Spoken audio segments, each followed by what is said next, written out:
के पेड़ पर एक बंदर रहता था और रोज मीठे मीठे आम खाता था। उसी नदी में एक मगरमच्छ भी रहता था। हर दोपहर वह नदी किनारे आकर पड़ा रहता था। बंदर आम खाकर गुठलियां नीचे फेंकता था और वह मगरमच्छ को लगती थी। मगर को गुस्सा आ गया और उसने कहा, बंदर भाई, आप अकेले अकेले आम खाते हो और गुठलियां मुझे लगती है, किसी दिन मुझे भी आम खिलाओ ना। बंदर को मगर पर दया आई और उसने मगर को खाने के लिए कुछ आम दिए। इसी तरह बंदर 2-3 दिन तक मगरमच्छ को हर रोज आम देता। मगरमच्छ और बंदर बहुत अच्छे मित्र बन गए। मगरमच्छ अपनी पत्नी के लिए रोज आम लेकर जाता था और उसे दे देता था। एक दिन उसकी पत्नी ने पूछा, इतने मीठे आम कहाँ से लाते हो? मगरमच्छ ने कहा, नदी के पेड़ पर मेरा दोस्त बंदर रहता है, वह मुझे हर दिन आम देता है। उसकी पत्नी ने कहा, जो बंदर रोज इतने मीठे मीठे आम खाता है, उसका दिल कितना मीठा होगा। नहीं, तुम कुछ भी करो, मैं उसका दिल खाना चाहती हूँ।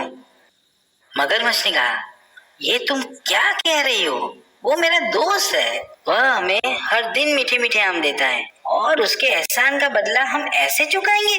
लेकिन उसकी पत्नी हट पकड़ कर बैठ गई और कहा, तुमको मुझसे ज्यादा अपने दोस्त से प्यार है। अगर तुम उसका दिल नहीं लाए तो मैं भूखी रहूंगी और अपनी जान दे दूंगी। उसकी पत्नी के खूब कहने के बाद मगरमच्छ ने बंदर का दिल लाने का वादा कर ही दिया। वह बंदर के पास जाता है और कहता है, बंदर भाई, तुम हमें रोज मीठे मीठे आम खिलाते हो, इसीलिए मेरी पत्नी ने आज तुम्हें हमारे घर पे खाने के लिए न्योता दिया है।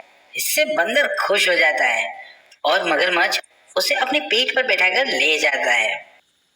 नदी के बीचों बीच आए तो मगरमच्छ ने बंदर से कहा, बंदर भाई, बात यह है कि मेरी पत्नी तुम्हारा दिल खाना चाहती है, इसीलिए मैं तुम्हें खाने का झूठा निमंत्रण देकर वहां ले जा रहा हूँ। यह सुनकर बंदर बहुत डर गया, लेकिन उसने चालाकी से मगर से कहा, मगरमच्छ भाई, अगर आपने पहले मुझे बताया होता तो मैं अपना दिल अपने साथ ले लेता ना। मैं अपना दिल पेड़ पर रखा आया हूँ। मूर्ख मगरमच्छ बंदर को वापस किनारे ले गया। किनारा आते ही बंदर पेड़ पर कूद गया और बोला, अरे मूर्ख, दिल भी कभी पेड़ पर रख सकते हैं क्या? ये मेरे शरीर में ही है। तूने मुझे धोखा दिया।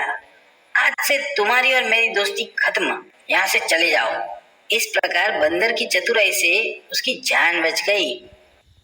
आपदा के समय घबराए नहीं, लेकिन धैर्य और समझदारी से काम ले।